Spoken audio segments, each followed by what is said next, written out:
Hello again. We've been talking about how vast the universe is, how seemingly vast small is. Now we're going to talk about time.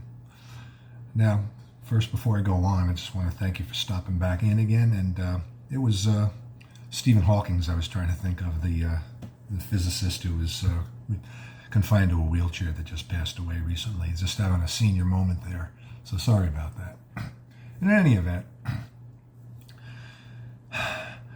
what I've been trying to portray is how God in all of his creation is trying to show us who he is through his creation.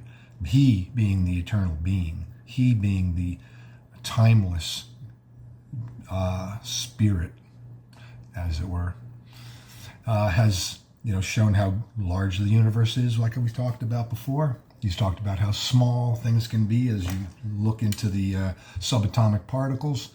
But now I'm going to just quickly touch on time. Now, we often talk about time being, like if in the sense of eternity, we think of it as a long time. But my contention is that since God lives in the past, the present, and the future, he is the Alpha, the Omega, the beginning and the end, that he's always was, always will be, always remains the same. You've heard all those little cliches. But here's the thing. God can be found in the smallest of fractions of seconds.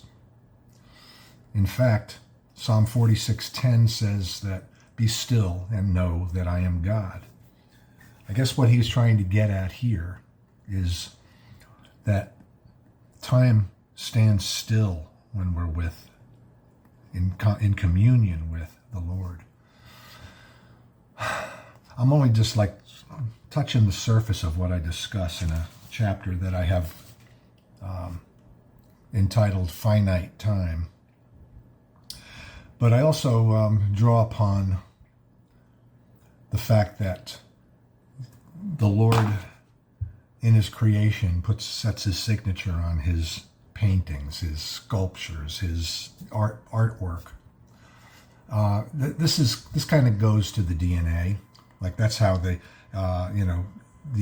evolutionists will say our DNA is 99 point some odd percent, the same as a gorilla or what have you, or an ape.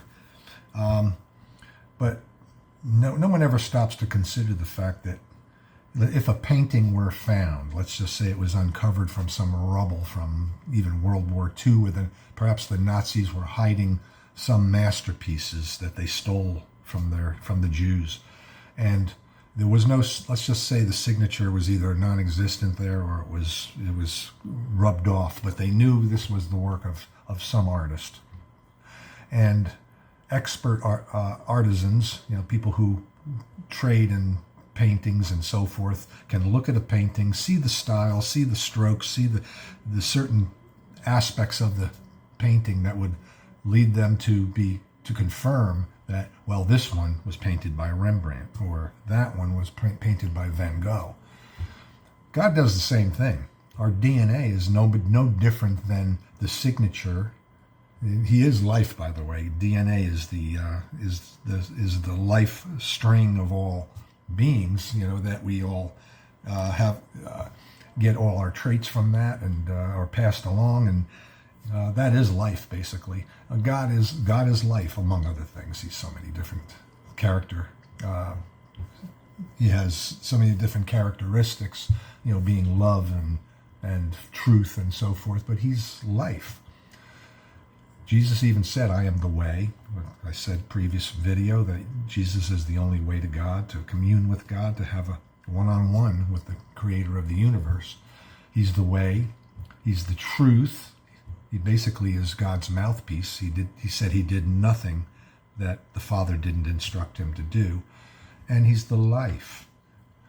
The Bible also goes on to say the life is in the blood. So it was Jesus' blood that was spilled on Calvary that was shed for us for the forgiveness of sins, to give us life through his blood, shed blood.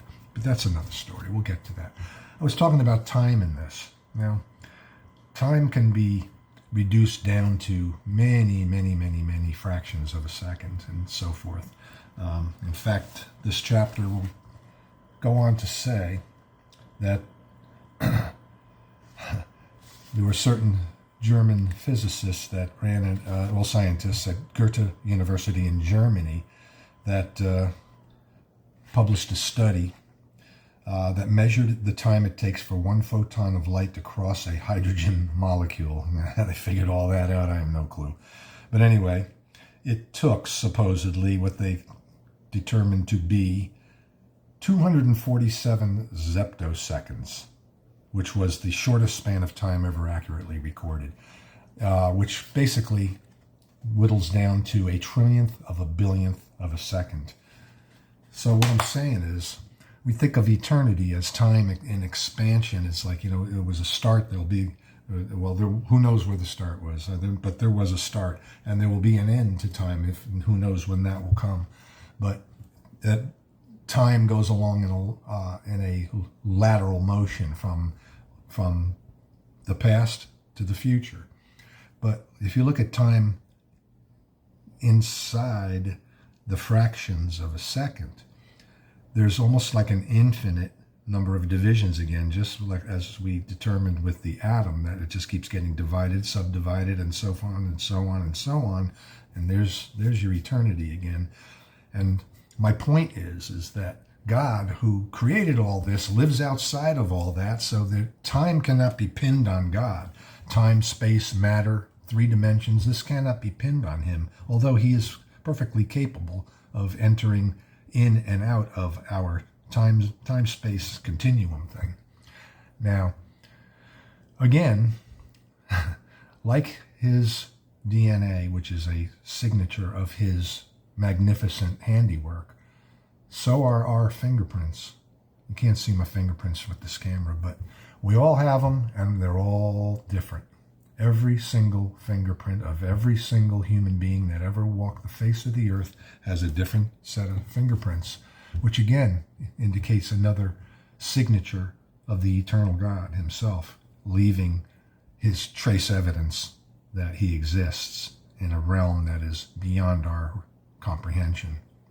So that's all I'm going to talk about there, because you don't have to get the book to read more about what I said about time. I just gave you a brief excerpt from it, but there's a whole lot more that goes to it. Okay, and I hope you read it. So, maybe I should plug the book one more time. It's been a couple videos since I have. It's Eternity Answered by yours truly, Reverend Rich Marconi. And it's available on every major book platform and on ebooks too. All right, thanks. We'll see you next time. Bye.